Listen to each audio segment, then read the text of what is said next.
how do you get involved in Vaxil? So you go on, you stay at Pfizer for 20 years. Was it okay, I'm leaving Pfizer and starting my own? What was the jump? So actually, after 20 years at Pfizer, my last job at Pfizer, I headed the worldwide strategy and business development group before I jumped actually for 10 years, unexpectedly over to AstraZeneca, where I also did a bunch of commercial roles at Pfizer. By the way, I was CEO of Pfizer in Israel for a while. I also was CEO of AstraZeneca in Israel. And I also got to do some really cool global work in both companies. We can talk about that also another time. And then after AstraZeneca, after about 10 years there, and I was VP of Global Digital Health Strategy there, I actually wanted to get out and try to have impact from the outside on the industry, looking in, because I felt that I had accumulated quite a bit of experience and knowledge about the global landscape. I'd done some very cool stuff in some smaller countries, in a small country, China, and in Mexico. I'd done a lot of really cool stuff, and I just thought I might be able to have more impact from the outside. So that I started doing some consulting in digital health, big pharma companies, small startups, device companies, all different kinds. And I ended up at Vaxil a few years later in probably the most boring way, which is a friend picked up the phone and called me and said, "Hey, would you consider it?" At the time, I thought he was a good friend. No, he is a very good friend, and I'm very grateful for the opportunity to have jumped over. And it's a chance for me to work do more work in a startup company, publicly traded, which is its own set of opportunities and challenges, but doing what I love, which is finding solutions to tough medical problems. We work in oncology and infectious disease, as most people know. Within infectious disease, obviously, I think people think about the COVID-19 vaccine that we're working on, but yes, we work across those two therapeutic areas, and it was basically just a good friend who said, "Hey, how about it?" Yeah. Well, let's couple back steps just to reiterate.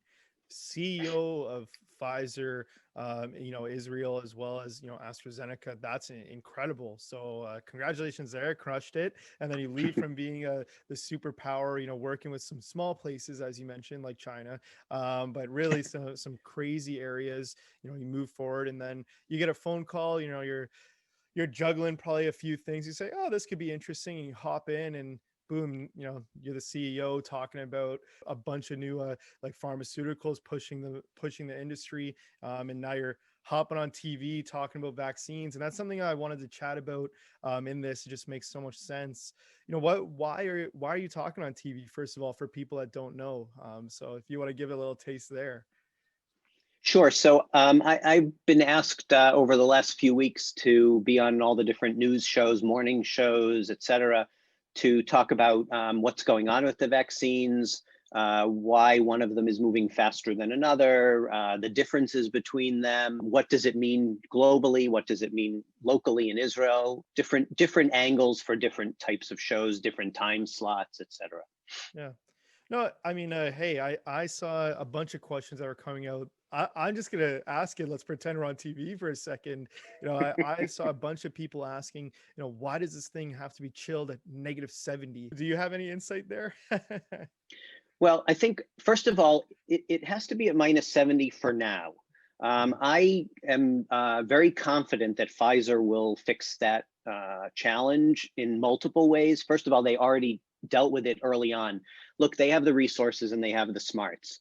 So they already designed the whole transport channel and mechanisms by creating special boxes that can keep the freezer temperature. They tested it. They've worked quite extensively to make sure that this won't be a problem. So let's set that aside. The second part of it is I'm quite confident that they will compete effectively on the supply chain and bring that to a more reasonable approach. In general, genetic material is very sensitive and needs to be stored at very cold temperatures. Moderna's, for example, at -20, I believe. So there are variations, but sensitive drugs are stored at these kinds of temperatures. The issue with the COVID vaccine is the volume, right? If you have small numbers of patients, which is often the case for those kinds of drugs, then transportation is less of an issue because these facilities do exist, but in very small quantities. A -70 freezer is something like, I don't know, 15, 20,000 US to buy one.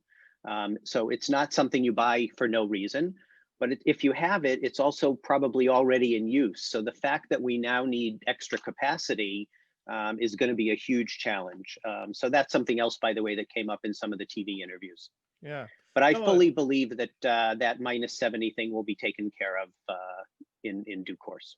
yeah, no, interesting. And I agree. I think, hey, there's some very smart people behind it. -70. I think there's some other issues that are probably a lot harder to fix, and they did those, right? So